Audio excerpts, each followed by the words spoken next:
Hello everyone, एक बार फिर से आपका स्वागत है हमारे इस चैनल पे, जहाँ पे आज हम आपके लिए लेकर के आए हैं रूरल मार्केटिंग का एक टॉपिक जो कि मार्केटिंग के स्टूडेंट्स के लिए बहुत इंपॉर्टेंट है।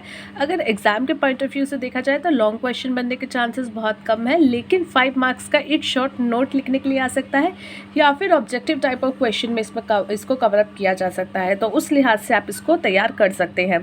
तो आज के इस वीडियो में हम रूरल मार्केटिंग क्या होती है, उसके कैरेक्टरिस्टिक्स क्या होते हैं, उसके बारे में पढ़ेंगे। So let's start the topic.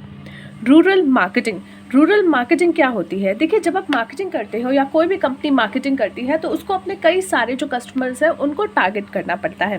अब किसी भी कंपनी के कस्टमर जो है वो कई जगह पे रहते हैं, जैसे कि कोई लोग गांव में रहते हैं या फिर कुछ लोग शहर में रहते हैं। अगर आप जाकर के देखोगे तो गाँव में लोगों का परचेजिंग करने का थोड़ा सा तरीका अलग है, उनकी परचेजिंग की जो इंटरेस्ट है वो अलग है, जो प्रायोरिटीज़ हैं वो अलग है। और जो लोग शहर में रहते हैं उनके यहाँ पे परचेजिंग करने का तरीका अलग है। जैसे अगर आप शहर में देखोगे तो कई लोग जो है जिनको शैम्पूज़ लेने हैं वो बॉटल प्रेफर कर लेते हैं, उनको पता है यार हमें इनको बहुत ज़्यादा यूज़ करना है तो वो बॉटल ले लेते हैं।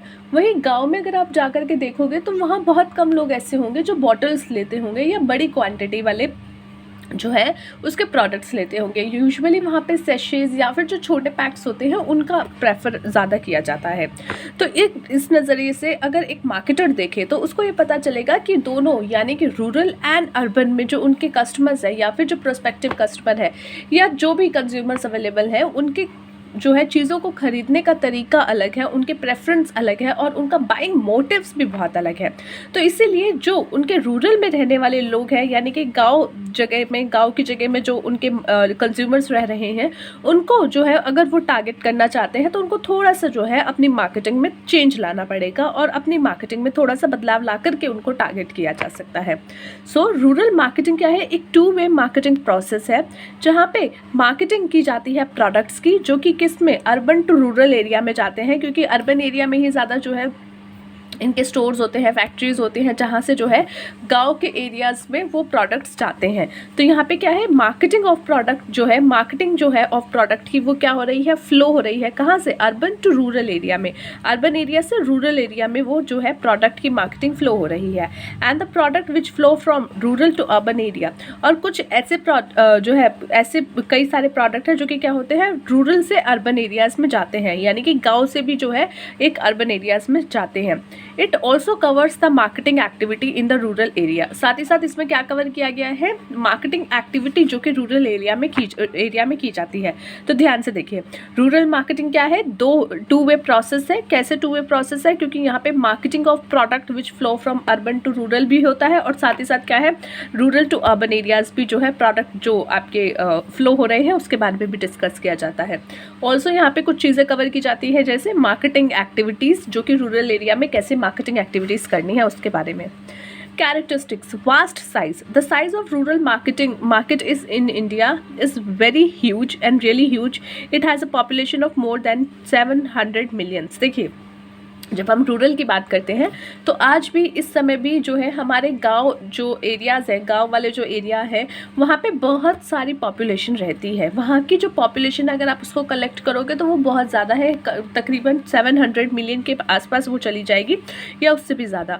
तो यहाँ पे जो साइज़ है, जो आपकी मार्केट का साइज़ है, रूरल मार्केट का साइज़ है, वो बहुत बड़ा है।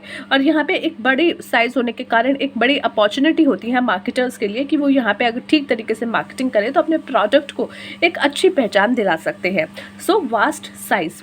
Heterogeneous segment. The rural people in India are scattered over more than 5.5 lakh villages having different geographical location, natural surroundings, language, culture, consumption, habits, etc. यानी कि आप कहते हैं ना, पथ पथ पर गाँव बदले पथ पथ पर पानी, कुछ ऐसा एक कहावत है जिसका मतलब क्या है कि हमारे इंडिया में हर जगह पे अगर आप जाओगे, अगर आप 2 किलोमीटर आगे जाओगे तो वहाँ पे कुछ अलग जो है सेगमेंट आपको दिखेंगे, वहाँ के लोग थोड़े अलग होंगे, वहाँ की जो है संस्कृति अलग होगी, वहाँ की language, culture, consumption habits, surroundings, वो सब अलग होते जाएंगे। तो इसीलिए रूरल पीपल इन इंडिया में क्या है, यहाँ पे बहुत ज़्यादा चेंजेस है। 55 लाख विलेजेस हैं जिसमें जो है आप देखोगे तो जियोग्राफिकल लोकेशन सबकी अलग होगी, कुछ जो है नॉर्थ में है, कुछ साउथ में है, कोई ईस्ट में है, कुछ वेस्ट में है, तो सबकी जियोग्राफिकल लोकेशन अलग है। नेचुरल सराउंडिंग्स अलग है, किसकी लैंग्वेज अलग है, सबकी जो है कल्चर अलग है, सबका कंजम्पशन हैबिट अलग है। तो जो यहाँ पे मार्केट है उसमें क्या है, हेट्रोजीनियस सेगमेंट है, यानी कि वो सब जो है एक दूसरे के साथ इतना कॉमन नहीं है, सब काफ़ी जगह पे जो है अलग अलग सिचुएशन में है। Next is low purchasing power. अब देखो, अब जो गांव में लोग रहते हैं उनका मेन सोर्सेज क्या होता है, देखा जाए तो खेती बाड़ी करना, या फिर जो है उनकी जो इनकम है वो थोड़ी कम होती है। तो इसलिए परचेजिंग पावर भी उनकी कम होती है, क्योंकि अगर आपके हाथ में पैसा ज़्यादा होगा तभी आप परचेजिंग के लिए ज़्यादा अपने आप को मोटिवेट रख पाओगे, लेकिन वहीं पे जब आपके पास पैसा थोड़ा कम होगा तो आपकी परचेजिंग पावर भी कम होगी। तो इसीलिए गाँव में रहने वाले लोगों की जो है purchasing power compare to urban area की कम होती है। Generally rural people have low per capita income and low purchasing power, so their demand is mostly restricted to necessity of life.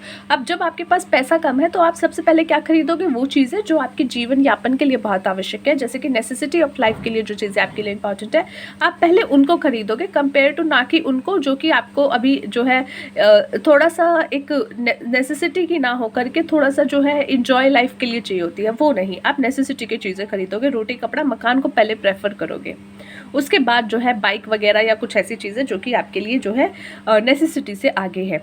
Next is low literacy and low standard of living.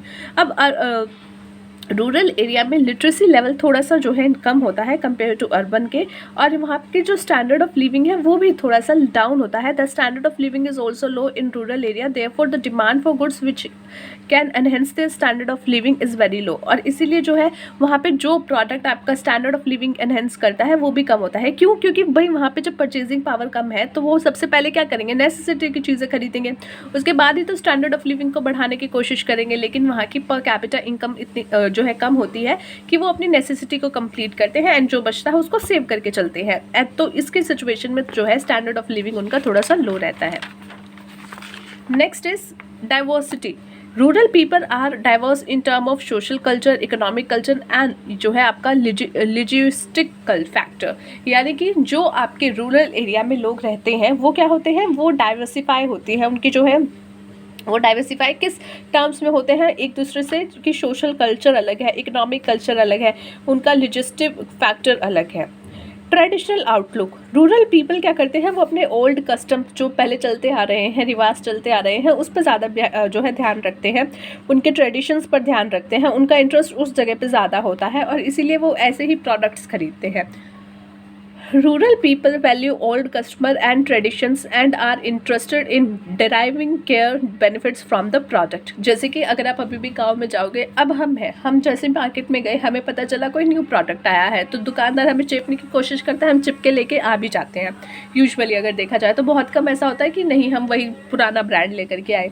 लेकिन अगर गाँव में आप जाओगे ना, वहाँ पर दुकानदार को पता है कि अच्छा ये इस फलाने घर के बच्चे हैं तो ये डिटर्जेंट लेने आया, तो इनके घर पर घड़ी डिटर्जेंट नहीं चलता है, वो देता भी उनको वही है, वो उनको दूसरा भी चिपकाने की कोशिश नहीं करते, क्योंकि एक वैल्यू चलती आ रही है, लोगों को जो है एक प्रोडक्ट जो है चलता आ रहा है, वो कम जल्दी जो है एक से दूसरे प्रोडक्ट की तरफ जो है कूदना फादना कम करते हैं और जो प्रोडक्ट पहले से चलता आ रहा है उसी को बाय करने की कोशिश करते हैं। Agriculture linked demand. अब जो रूरल एरिया होते हैं वहाँ के जो लोग हैं उनकी जो डिमांड है वो ज़्यादा डिमांड कहाँ होती है, जो प्रोडक्ट उनके एग्रीकल्चर से रिलेटेड है। जैसे आप रूरल में आपका जो मेन जो है इनकम कमाने का सोर्स है वो एग्रीकल्चर है। तो जब एग्रीकल्चर आपके जो है पहला टाइप का एक तरीके से पहला सोर्स ऑफ इनकम है या एक मेन सोर्स ऑफ इनकम है, तो आप सबसे पहले जो आपकी हार्वेस्ट सीजन से लिंक्ड आपके जो गुड्स है उनको आप बाय करोगे एंड देन उसके बाद आपको छोड़ लेते हो। Demand for consumer durable is linked with the harvest season. If there is good honest harvest people will have surplus cash and so may go for consumer durable such as TV, fridge, bike etcetera. अब एक चीज़ है agriculture link demand, यानी कि जो इनकी demand होगी वो agriculture से भी लिंक होगी। जैसे देखिए आप जो है गांव में जाओगे, अगर आपके घर में कोई खेती बाड़ी करता है तो आप देखोगे कि वो क्या करते हैं, पूरे साल अपना खेती करते हैं, 6-7 महीने के लिए फसल उगाते हैं। जब उसकी कटाई होती है, मार्केट में बिकता है और पैसा आता है, तब वो पहले अपना क्या करते हैं, मेन नेसेसरी की चीज़ें खरीदते हैं एंड देन जब कुछ उनका बचता है तो फिर वो एक्स्ट्रा चीज़ें लेने की कोशिश करते हैं, जैसे टीवी, फ्रिज, बाइक, ये सब चीज़ें। तो यानी कि जब उनकी एग्रीकल्चर अच्छी होती है तभी वो ये सारी कंज्यूमर ड्यूरेबल गुड्स जो है बाय कर पाते हैं। तो इनकी जो डिमांड है वो कहीं ना कहीं एग्रीकल्चर से लिंक हो जाती है। Lack of infrastructure facility. अब गांव वाली जगहों पे जो है इंफ्रास्ट्रक्चर फैसिलिटी बहुत थोड़ी सी कम है, जैसे कि वहाँ पे लाइटिंग का इशू रहता है, रोड्स वगैरह जो इतने नहीं डेवलप हैं, तो इसलिए वहाँ के मार्केट को भी डेवलप करना थोड़ा सा मुश्किल हो जाता है। Infrastructure facility are inadequate in rural India, this cause problem in physical distribution of goods and creates hurdle in the development of rural market. क्या हो गया है, क्योंकि वहाँ पे जो है थोड़ी प्रॉब्लम आ जाती है, फिजिकल डिस्ट्रीब्यूशन नहीं हो पाता गुड्स का, और इसी कारण से जो है रूरल मार्केट का डेवलपमेंट में यहाँ पे कुछ रुकावटें इस वजह से आ जाती है। किस वजह से, क्योंकि वहाँ पे प्रॉपर इंफ्रास्ट्रक्चर अवेलेबल नहीं है। सो ये था गाइस आज का हमारा टॉपिक। आई होप आपको समझ में आया हो। मिलते हैं नेक्स्ट वीडियो में अगले टॉपिक के साथ। तब तक के लिए take care of yourself and take care of your health. My health is not good, that's why I am telling you कि take care of your health please. So tata, bye bye, मिलते हैं next video में।